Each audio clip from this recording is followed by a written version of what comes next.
Hola, bienvenidos a la Iglesia en Casa por Puertas Abiertas. Yo me llamo Ted Blake y hoy vamos a tratar el tema de la incertidumbre.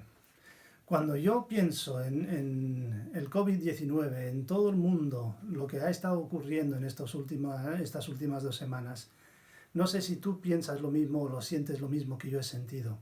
Cierto nivel de incertidumbre. Quizás hasta alguno esté preguntándose, ¿dónde está Dios en todo esto? Y sé que la Iglesia está pasando por un nivel de incertidumbre.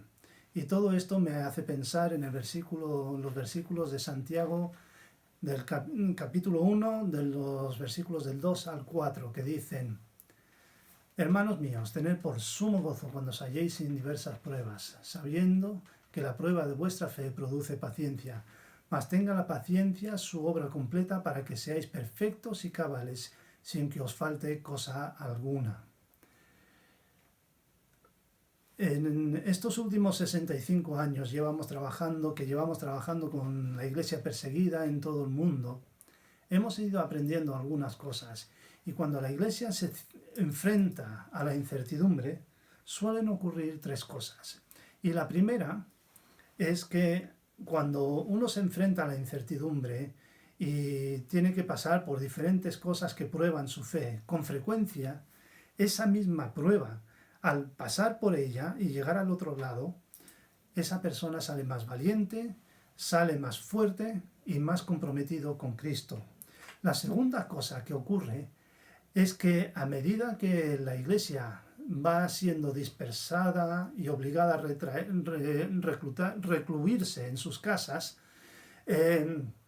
con frecuencia la Iglesia se hace más valiente, se hace más...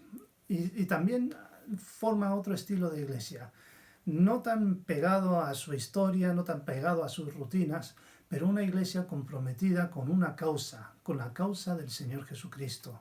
Una Iglesia que quiere repartir el amor de Dios, quiere cambiar sus barrios y su ciudad.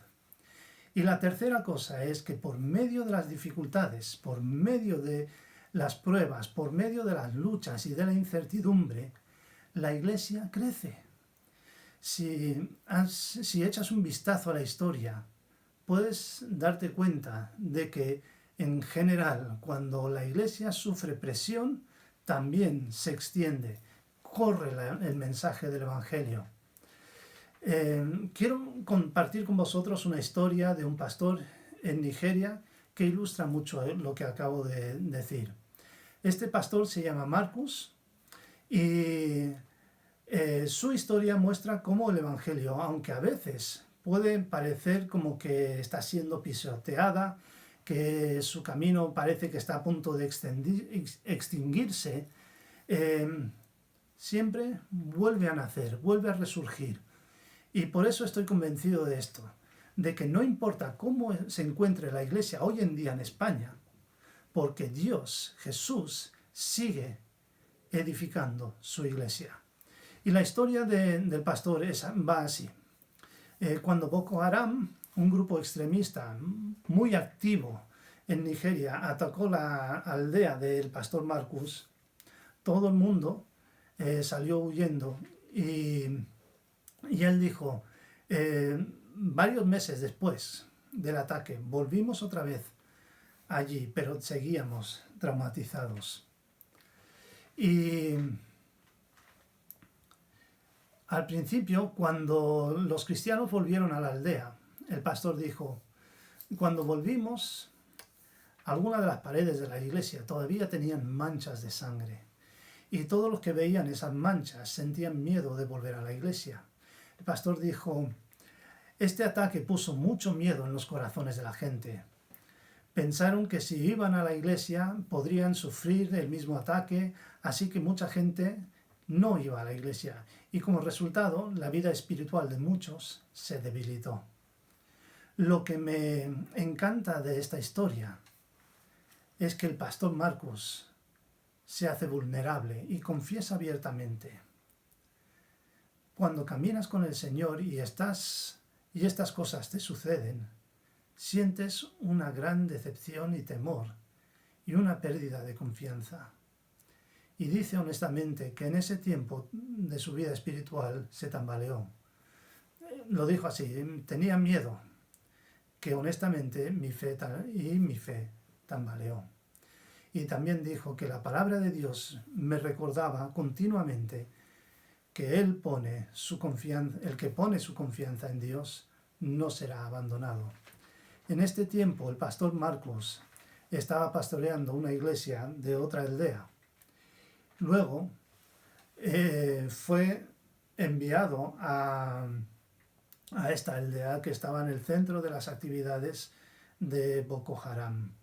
Y cuando empezó a visitar las iglesias en esta zona, o a los creyentes de esta zona, el resultado fue que solo 4 querían reunirse con él al principio. Y empezó con ellos, con una reunión de adoración, de alabanza, y luego, poco a poco, a lo largo de los meses, empezaron a llegar otras personas y al final se organizó un buen grupo. Y dice que esto fue lo que causó que la mayor fuente de ánimo que había en esa iglesia eran la misma gente que tenía tanto miedo un poco tiempo antes. Y como puedes ver, la incertidumbre puede dejarnos agitados. Podemos sentirnos nerviosos, podemos sentirnos preocupados por el futuro. También podemos estar abrumados por la incertidumbre. Pero cuando estas cosas ocurren, también ocurren 3 cosas. Surge la valentía. También se desarrolla la unidad. Y por último, el mensaje del Evangelio corre de un lugar para otro. La incertidumbre es un instrumento que hace que el mensaje del Evangelio se dé a conocer entre las comunidades. Porque cuando lo único que uno tiene, lo único que le queda a uno es Jesús, entonces ese se da cuenta de que lo único que necesita es a Jesús.